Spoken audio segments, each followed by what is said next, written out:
Yo, para wibu nolep, terima kasih telah mengklik video ini dan selamat datang di segmen Rangkum Novel. Di segmen Rangkum Novel kali ini, gue mau ngelanjutin rangkuman web novel Tsukigami Chibiku Isekai Dochu mulai dari chapter 138 sampai dengan chapter 141.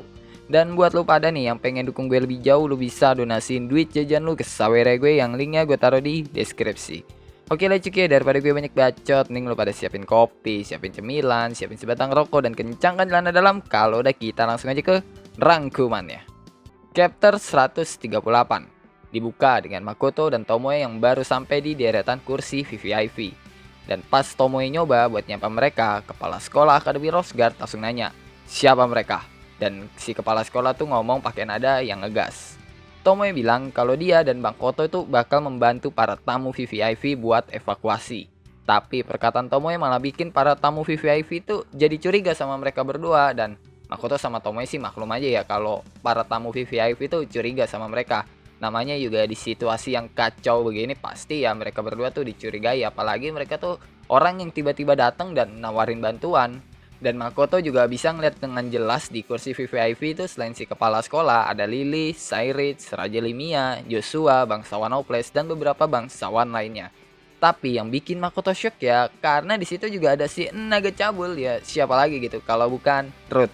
Setelah itu kepala sekolah langsung bilang kalau Makoto sama Tomoe harus memperkenalkan dirinya terlebih dahulu karena ya dia nggak mengenal siapa itu Makoto dan juga Tomoe. Tomoe langsung memperkenalkan dirinya sebagai karyawan dari Kuzunoha. Tomoe juga memperkenalkan Makoto sebagai pemilik Kuzunoha dan guru sementara di Akademi Rose Guard.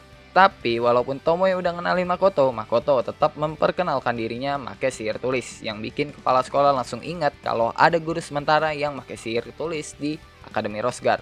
Setelah itu kepala sekolah nanya, bantuan kayak apa yang mau dikasih Makoto sama Tomoe? Dan Tomoe bukannya jawab, dia malah nanya balik ke kepala sekolah dengan bilang, apa kepala sekolah udah nyiapin tempat evakuasi? Kepala sekolah langsung jawab, udah. Terus dia langsung nanya balik ke Tomoe, tapi emang kenapa kalau dia udah nyiapin tempat buat evakuasi, apa yang bakal dilakuin sama Makoto dan Tomoe? Apa mereka berdua itu bakal mengawal mereka sampai ke tempat evakuasi? Dan jawaban dari Tomoe itu bikin seisi ruangan VVIP pada shock, kecuali ya Makoto sama Ruth yang emang udah tahu apa yang bakal dibilang sama Tomoe. Yaitu Tomoe bilang kalau dia akan menteleportasi semua orang yang ada di ruang VVIP ke tempat evakuasi yang telah disiapkan kepala sekolah.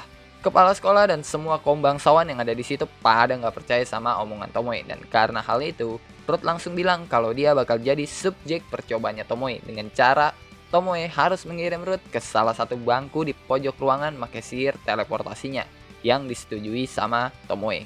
Dan isi ruang VVIP itu langsung dibuat shock lagi karena ya Tomoe bisa mengirim Ruth ke tempat yang dipengen Ruth dengan cara memasuki kabut yang dibuat sama Tomoe. Setelah itu Ruth langsung jalan lagi ke tempat mereka dan nanya apakah sihir teleportasi Tomoe itu berasal dari pedangnya Tomoe. Dan Tomoe jawab kalau Ruth itu punya mata yang bagus karena bisa melihat hal itu. Dan Makoto yang awalnya nggak paham jadi paham kalau Tomoe sama Ruth itu lagi pada acting ya. Soalnya kan sihir teleportasinya si Tomoe itu bukan dari pedangnya Tomoe, tapi emang skill bawaannya Tomoe. Jadi ya Tomoe sama Ruth tuh lagi pada acting seolah-olah sihir teleportasinya si Tomoe itu berasal dari pedangnya Tomoe.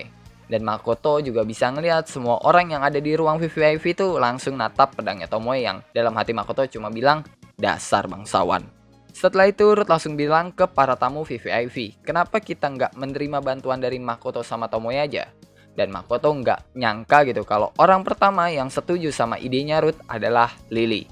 Dan setelah itu semua orang yang ada di ruang VVIP pada setuju, termasuk si kepala sekolah yang juga setuju setelah mengalami kejadian mainstream. Ya apalagi gitu kalau bukan dipukulin sama sekretaris ceweknya. Tapi pas semua orang udah pada setuju, Raja Limia tuh nggak setuju buat dievakuasi. Dan orang-orang dari Limia pada ngikutin raja mereka yang mana mereka nggak setuju buat dievakuasi kalau raja mereka belum dievakuasi. Dan Makoto malah shock sama keputusan Tomoe yang bilang kalau dia nyerahin urusan orang-orang Limia ke Makoto. Sambil ngasih kodachi, atau kalau lu nggak tahu kodachi itu katana pendek, pedang pendek yang asalnya dari Jepang gitulah. Dan Tomoe ngasih kodachi itu ke Makoto. Setelah itu Tomoe langsung pergi bersama orang-orang yang udah pada setuju buat dievakuasi pakai sihir teleportasinya. Sedangkan Makoto yang masih shock ya, mau nggak mau dia harus ngurus para beban dari Limia sambil berakting kalau Kodachi yang dikasih sama Tomoe itu juga punya skill teleportasi seperti katananya Tomoe. Dan setelah itu Makoto langsung nyapa Raja Limia pakai sihir tulisnya, dan Makoto agak kaget pas Raja Limia tahu tentang dirinya yang merupakan pemilik dari perusahaan Kusunoha dan guru sementara di Akademi Rose Guard. Yang ternyata itu karena bangsawan Hopeless yang merupakan orang tua Illuminati udah menyelidiki Makoto. Orang tua Illuminati mengakui semua kejahatannya yang telah dia lakukan selama ada di kota Rose Guard atas permintaan dari Illuminati. Tapi orang tua Illuminati juga bilang kalau dia tuh nggak ada sangkut pautnya sama penyerangan di kota Rose Guard. Dan Raja Limia setelah itu langsung bilang kalau keluarga Hopeless akan membayar semua kekacauan yang dibuat sama Illuminati. Yang dengan lapang dada diterima sama orang tua Illuminati karena ya mau gimana pun yang ngasih keputusan raja mereka. Dan setelah itu Raja Limia langsung nanya ke Makoto apa yang lagi ngelawan humanoid Illuminati itu muridnya Makoto. Yang Makoto jawab iya, dia telah mengajar mereka atau murid-murid Makoto itu kurang lebih selama setengah tahun. Dan yang dia ajarkan ke para muridnya adalah teknik bertarung para petualang yang ada di kota Shige. Habis itu Makoto langsung mengajak Raja Limia dan orang-orang Limia buat evakuasi, tapi ditolak sama Raja Limia. Raja Limia bilang kalau dia pengen ngeliat dari dekat pertarungan humanoid Illuminati melawan murid-murid Makoto. Joshua yang denger itu langsung ngebantah omongan bapaknya karena ya menurut dia tuh terlalu berbahaya kalau Raja Limia mendekati humanoid Illuminati. Dan omongan dari Raja Limia bikin Makoto dan orang-orang Limia tuh pada shock karena Raja Limia bilang kalau ini tanggung jawab dia sebagai Raja Limia melihat akhir dari pertarungan yang dibawa orang Limia. Joshua yang paham sama omongan bapaknya langsung minta Makoto buat mindahin orang-orang Limia ke bangku penonton yang paling deket sama humanoid Illuminati. Yang disanggupi sama Makoto yang langsung ngebuat kabut yang sama kayak punya Tomoe dengan berakting kalau kabut itu dibuat pakai Kodachi yang dikasih sama Tomoe. Chapter 139 dibuka dengan Makoto yang baru sampai di tempat orang-orang Limia. Makoto minta maaf atas keterlambatannya dan Raja Limia cuma bilang oke. Dan habis itu Raja Limia bilang kalau orang Limia itu paling ahli dalam sihir teleportasi. Tapi dia nggak nyangka ada orang yang bisa bikin teleportasi dari poin to poin. Dan dia pengen dengar secara detail gimana sih cara kerja dari sihir teleportasi yang dipakai Makoto dan Tomoe. Yang diklaim sama Tomoe kalau itu berasal dari pedangnya.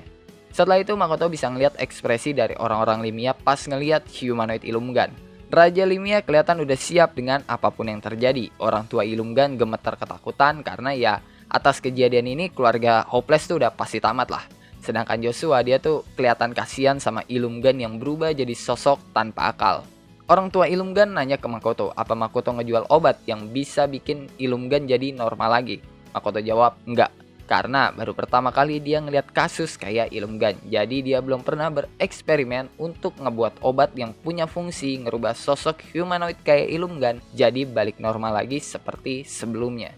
Abis itu Makoto jelasin kalau perubahan Illuminati bisa terjadi karena sihir tingkat lanjut atau potion. Dan ngebalikin Illuminati jadi normal lagi itu sangat-sangat mustahil. Yang mana penjelasan dari Makoto bikin orang-orang Limia tuh pada shock. Terutama orang tua Illuminati yang udah jatuh banget dia dah. Setelah itu Raja Limia langsung nanya tentang keberadaan Mio dan Shiki yang juga ada di arena. Makoto bilang kalau Shiki dan Mio adalah bawahannya. Dan mereka Makoto tugasin buat ngasih instruksi aja ke murid-muridnya biar murid-muridnya tuh bisa berkembang. Dan jawaban dari Makoto itu langsung ngebuat orang tua Illuminati marah dan bilang kalau anaknya itu bukan batu loncatan buat murid Makoto. Dan Makoto nggak peduli sama omongannya orang tua Illuminati, dia cuma ya udah masuk kuping kanan keluar kuping kiri aja. Setelah itu Joshua langsung nanya, kenapa murid Makoto cuma pakai sihir elemen api doang? Dan Makoto jawab kalau humanoid Illuminati itu punya resistensi sama sihir elemen air, tanah, dan angin. Serta humanoid Illuminati tuh nggak bisa dikasih sihir debuff. Jadi ya buat ngelawan humanoid Illuminati paling efektif pakai sihir elemen api. Di lain sisi Makoto bisa ngeliat kalau murid-muridnya tuh lagi nyoba buat ngelumpuhin humanoid Illuminati karena instruksi dari Mio. Sedangkan Shiki, Makoto bisa ngeliat kalau dia lagi siap-siap buat nyembuhin siapa aja yang terluka ketika melawan humanoid Illuminati. Dan dalam seketika semua orang yang ngeliat humanoid Illuminati pada shock termasuk Makoto karena tangan humanoid Illuminati yang udah kepotong sama Jin itu numbuh lagi. Dan murid Makoto yang ngeliat itu langsung hilang semangatnya kecuali Misura yang langsung nahan serangan dari humanoid Illuminati yang bikin semua murid Makoto tuh selamat dari kematian. Setelah itu Mio dan Shiki melaporkan ke Makoto kalau murid-murid Makoto tuh nggak mungkin bisa ngalahin humanoid Illumingan. Alasan utamanya karena mereka masih ngelihat humanoid Illumingan sebagai manusia yang mana mereka tuh nggak berani kalau ngebunuh seorang manusia. Dan Shiki juga bilang ada satu humanoid lagi yang datang ke Colosseum, lebih tepatnya ke bangku para penonton. Abis Shiki bilang gitu, sosok humanoid yang dibilang Shiki itu langsung muncul di depan Makoto dan orang-orang Lemia. Humanoid itu punya ukuran yang gak jauh beda sama humanoid Illumingan, cuma bentuk fisiknya aja yang beda jauh lah. Dan buat ngelindungin Raja Lemia, dua kesatria dari Lemia tuh langsung nyerang humanoid itu yang bikin Makoto langsung komen, idiot. Karena sesuai yang Makoto duga kalau dua kesatria itu cuma jadi samsak tinju doang. Dan waktu Makoto pengen maju buat ngelawan si humanoid itu, Makoto langsung shock karena Joshua maju duluan dan nyuruh Raja Lemia buat lari. Makoto yang ada di belakang Joshua langsung komen, apa yang dilakukan si idiot itu? Tanpa basa-basi, Makoto langsung lari nyamperin Joshua karena ya buat dia ini kondisinya nggak baik kalau sampai seorang pangeran itu mati di medan perang. Dan Makoto juga nyuruh Shiki buat nyembuhin orang yang terluka kayak dua kesatria tadi, dan juga Makoto tuh nyuruh Mio buat bantuin murid-muridnya. Setelah itu Makoto langsung ngebuat tangan astral yang dia buat pakai sihirnya dan langsung lempar humanoid itu dengan tangan astralnya. Abis ngelempar si humanoid, Makoto langsung ngebawa kabur Joshua ngejauh dari si humanoid. Makoto ngebawa kabur Joshua dengan cara ngegendong Joshua pakai gaya ala-ala princess gitulah. Dan waktu Makoto nulis kata-kata pakai sihirnya, Makoto langsung shock karena ternyata Joshua adalah cewek. Ditambah tangannya yang dia pakai buat bikin sihir tulis lagi grepe-grepe opainya Joshua, dan Makoto bisa ngelihat opainya si Joshua karena ya baju yang dipakai Joshua itu udah sobek. Jadi ya Makoto bisa ngelihat daleman yang dipakai sama Joshua. Joshua yang udah malu setengah mati langsung bilang kalau nanti bakal dia jelasin tentang masalah ini. Dan ya Makoto cuma doang dah. Dan habis itu Makoto langsung balik ke tempat si humanoid itu. Tanpa banyak basa-basi, Makoto langsung ngebuat tangan astral lagi pakai sihirnya dan mukul si humanoid itu yang ngebikin humanoid itu kelempar jauh ke belakang. Ngelihat kesempatan emas kayak gitu, Makoto langsung make sihir panahnya yang dia tembakin ke kepalanya si humanoid. Dan dalam seketika si humanoid itu langsung meledak dan mati. Setelah itu Makoto langsung ngebawa Joshua ke tempat Raja Lemia untuk mengamankan Joshua. Chapter 140 dibuka dengan Shiki yang pamit ke Amelia karena disuruh sama Makoto buat nyembuhin para kesatria Lemia. Dan Shiki juga nitipin murid-murid Makoto ke Mio. Di lain sisi Amelia kecewa karena ya dia sama teman-teman sekelasnya tuh nggak bisa ngelawan sosok humanoid Illumingan, atau bisa dibilang tuh mereka kesusahan buat ngelawan sosok humanoid Illumingan. Karena ya mereka tuh ragu buat ngebunuh humanoid Illumingan soalnya mereka tuh masih menganggap humanoid Illumingan sebagai manusia.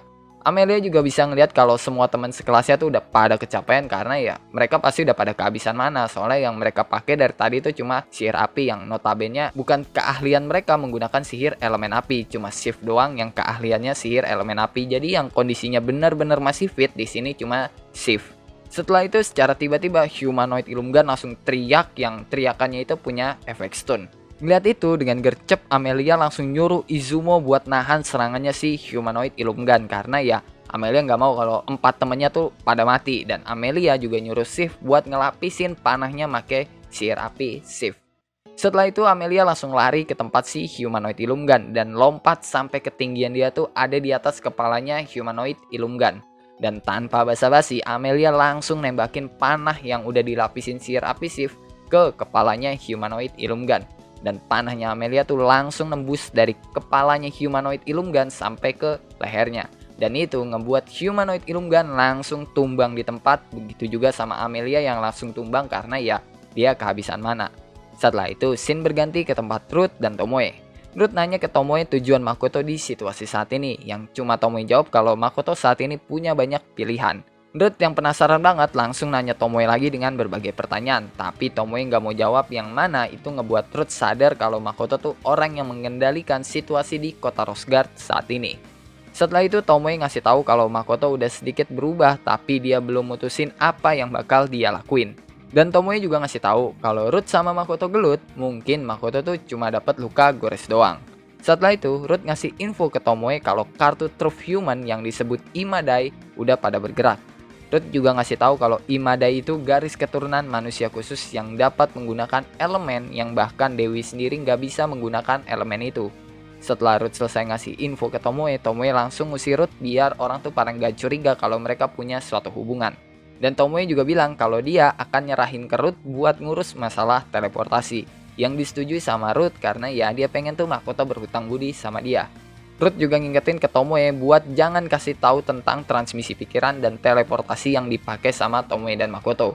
Karena kalau sampai kerajaan lain mempelajari transmisi pikiran dan teleportasi yang dipakai Makoto dan para servannya, itu perang sama ras iblis bakal berlangsung sampai bertahun-tahun. Dan setelah Ruth pergi, Tomoe lanjut ngasih instruksi ke para pegawai Kuzunoha buat mengevakuasi para warga kota. Sambil dia sendiri tuh nyusun laporan tentang apa yang tadi dibilang Ruth. Dan semua pegawai Kuzunoha yang dikasih instruksi sama Tomoe langsung pergi buat mengevakuasi warga kota. Chapter 141 dibuka dengan Makoto yang ngeliat Amelia yang berhasil ngebunuh humanoid Illumingan. Tapi kalau Makoto harus mengevaluasi pertarungan mereka, Makoto nggak bakal ngelulusin mereka. Karena ya mereka ragu buat ngebunuh musuh mereka yang mana itu malah ngebuat pertarungan mereka tuh jadi makin susah. Dan setelah itu Makoto dapat laporan dari Shiki yang bilang kalau dia cuma bisa nyelamatin satu kesatria doang. Dan Makoto yang dengar laporan dari Shiki langsung minta maaf ke Raja Limia karena cuma bisa nyelamatin satu orang doang. Tapi Raja Limia menolak permintaan maaf Makoto dan dia malah berterima kasih sama Makoto karena telah menyelamatkan salah satu dari mereka. Setelah itu Joshua minta Makoto buat ngeluangin waktunya karena ya ada yang pengen dia omongin lah sama Makoto. Yang mana itu disanggupin sama Makoto tapi nggak sekarang karena masih banyak yang harus diurus. Dan Joshua setuju sama syarat yang dikasih sama Makoto. Setelah itu Makoto langsung nyuruh penonton yang masih ada di Colosseum dan orang-orang Limia buat mengevakuasi diri. Dan mereka semua setuju buat dievakuasi sama Makoto yang langsung bikin portal kabut dan menteleportasi mereka semua ke tempatnya Tomoe. Dan abis Makoto menteleportasi semua orang yang ada di bangku penonton, Mio langsung datang ke tempat Makoto dan nanya, apa ada masalah? Yang Makoto jawab, nggak ada masalah. Di lain sisi, Makoto bisa ngelihat Amelia yang kehabisan mana dan dia langsung nyuruh Shiki buat ngurus Amelia. Sedangkan Jin yang lagi sama Makoto, dia bilang kalau dia bingung dengan apa yang harus dia lakuin selama pertarungan tadi karena dia ragu-ragu buat ngebunuh humanoid Illumingan. Karena Jin masih nganggep humanoid Illumingan itu sebagai manusia. Dan Makoto jawab maklum aja karena ya Jin dan yang lainnya itu masih seorang siswa yang pasti masih punya rasa belas kasihan. Setelah itu Jin bilang ke Makoto kalau dia pengen ikut Makoto ngebantu orang-orang di kota dan ikut Makoto ngelawan humanoid lainnya yang ada di kota. Tapi Makoto langsung menolak permintaan Jin dan dia bilang kalau Jin itu masih seorang siswa jadi nggak perlu bekerja keras. Serahin aja masalah yang kayak gini sama orang yang udah berpengalaman. Setelah itu Makoto langsung ngasih tahu ke Shift dan Yuno kalau orang tua mereka tuh udah aman dan Makoto bilang ke murid-muridnya untuk pergi ke tempat evakuasi yang nanti bakal dipandu sama Mio dan Shiki. Oke lah, mungkin cukup sekian ya cuy untuk rangkuman kali ini. Kalau lo ada pertanyaan, pendapat, saran, requestan atau bacotan gak penting lo lupa lo bisa tulis lah di kolom komentar.